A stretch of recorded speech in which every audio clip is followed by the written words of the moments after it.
Jantar Mantar season 1 खत्म हो चुका है और पॉलिटिकल टेम्परेचर बहुत ही हाई है। अभी अभिजीत जिपके ने जंतर मंतर सीजन 2 का भी अनाउंसमेंट कर दिया है। अब देखना ये है कि किसका नंबर आएगा। वैसे तो अमित शाह और नितिन गडकरी का नाम बहुत ही आगे आ रहा है, लेकिन ये सब पॉलिटिकल स्पेकुलेशन है। सही वक्त आने पर सही नाम का भी एक्सपोजर हो जाएगा। राहुल गांधी ने पार्लियामेंट के बाहर मीडिया पर सवाल उठाया है कि जब अपोजिशन लीडर बात करते हैं तो उन्हें इमीडिएटली इंटरप्ट कर दिया जाता है, पर जब रूलिंग लीडर बात करते हैं तो उन्हें ये गोदी मीडिया इंटरप्ट क्यों नहीं करती। क्या स्पेशल चीज है जो पूरा मीडिया चुप करके चूहे जैसे उसके सामने खड़ा हो जाता है? अब आपने मुझसे सवाल पूछा, आप उनको इंटरप्ट करती हैं? नहीं, जब वो बोलते हैं आप सुनिए, जब वो बोलते हैं आप इंटरप्ट करते हैं? नहीं, मेरा जवाब बोल लीजिए। आप इंटरप्ट करते हैं जब वो बोलते हैं? क्यों नहीं करते हैं आप? हमें इंटरप्ट करते हैं, हमें 24 घंटा इंटरप्ट करते हैं, मगर उनको कभी इंटरप्ट नहीं करते। और इसी बीच अमित शाह के पार्लियामेंट स्टेटमेंट को लेकर भी कंट्रोवर्सी चल रही है। सबसे पहले तो लापता, भाग गए, भगोड़े हैं, इस प्रकार की भाषा भारत की सार्वजनिक जीवन में और संसदीय जीवन में अभी अभी सुनाई पड़ती है। अभी बदत है भाई। तो मैंने सोचा सलाम ये चुनाव आयोग कहता है कुछ नहीं हो रहा है। हिपोक्रेसी की भी सीमा होती है।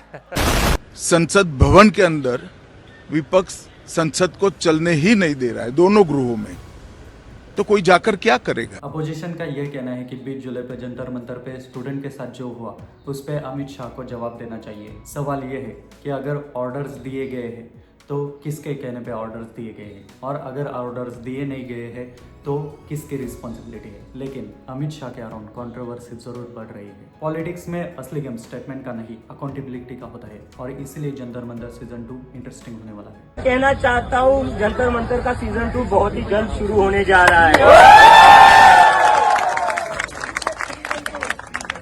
सीजन 2 जो रहेगा मोदी की इस्तीफा नहीं। अब पॉलिटिकल कंट्रोवर्सी से एक कदम ग्राउंड रियलिटी पर आते हैं।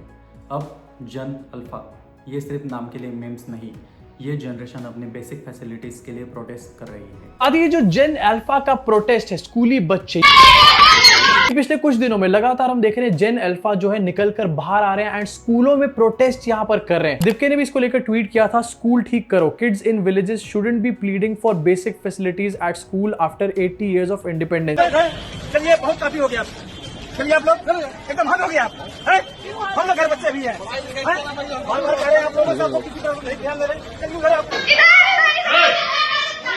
हेलो। एंड सिर्फ यूपी के हमीरपुर में नहीं, देहरादून के स्टूडेंट्स आपको दिखाना चाहता हूँ, ये देख नहीं सकते। इनफैक्ट एमपी के विदिशा में भी स्कूल के बच्चे यहाँ पर प्रोटेस्ट कर रहे हैं।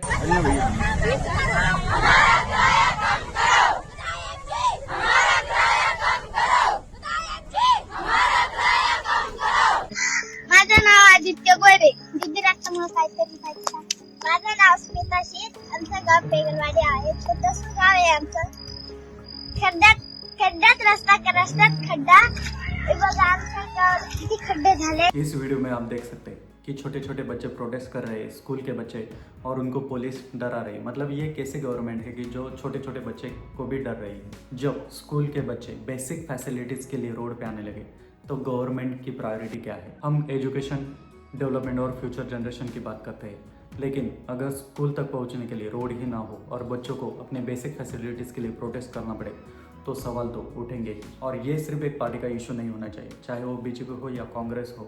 अगर एजुकेशन और इंफ्रास्ट्रक्चर की बात हो तो अकाउंटेबिलिटी होनी चाहिए, क्योंकि वोट बैंक के स्लोगन से ज़्यादा इंपॉर्टेंट है स्कूल में पढ़ने वाले बच्चों का फ्यूचर। एक तरफ हम इंडिया को वर्ल्ड क्लास इंफ्रास्ट्रक्चर की लेवल तक ले जाने की बात करते हैं, और दूसरी तरफ देखा जाए तो हमारे इंडिया में किसी भी स्टेट में कोई भी रोड, जो भी सड़क है, वो ना स्कूल तक ठीक है, ना रेसिडेंशियल लेवल तक ठीक है। मतलब खड्डे में रोड है या रोड में खड्डे, वो समझ में ही नहीं आता। सवाल सिंपल है, स्कूल तक जाने वाली रोड क्यों नहीं ठीक हो सकती। नोएडा इंटरनेशनल एयरपोर्ट का इशू भी सामने आया।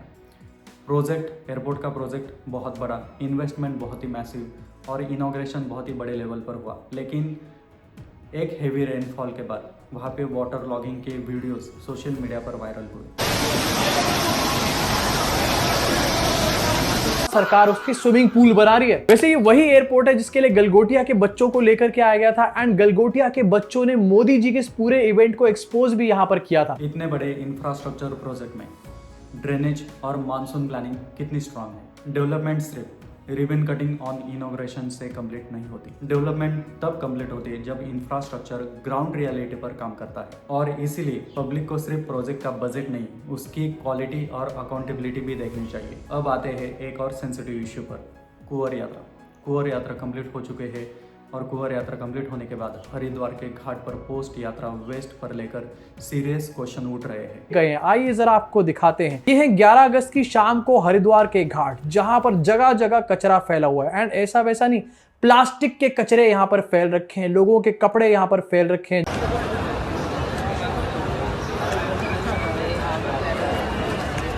रिपोर्ट आपको दिखाना चाहता हूं, बॉटल्स ऑफ यूरिन यहां पर मिले हैं और 7000 टन कचरा यहां पर मिले। रिपोर्ट्स के according large quantity of garbage waste collect हुआ है, जिसमें प्लास्टिक बॉटल और different types of waste involve थे। हम गंगा को माँ कहते हैं, उसकी पूजा करते हैं, उसके नाम पर रिचुअल्स करते हैं, लेकिन अगर वही गंगा के आसपास प्लास्टिक और गार्बेज छोड़ दिया जाए तो प्रॉब्लम सिर्फ गवर्नमेंट की नहीं, प्रॉब्लम हमारी सिविक्स रिस्पॉन्सिबिलिटी की भी है।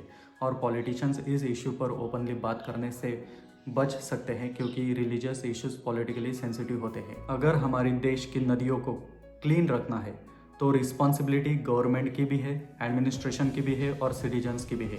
और एक बात क्लियर होनी चाहिए, फेथ और क्लीनलीनेस एक दूसरे के अपोजिट नहीं है।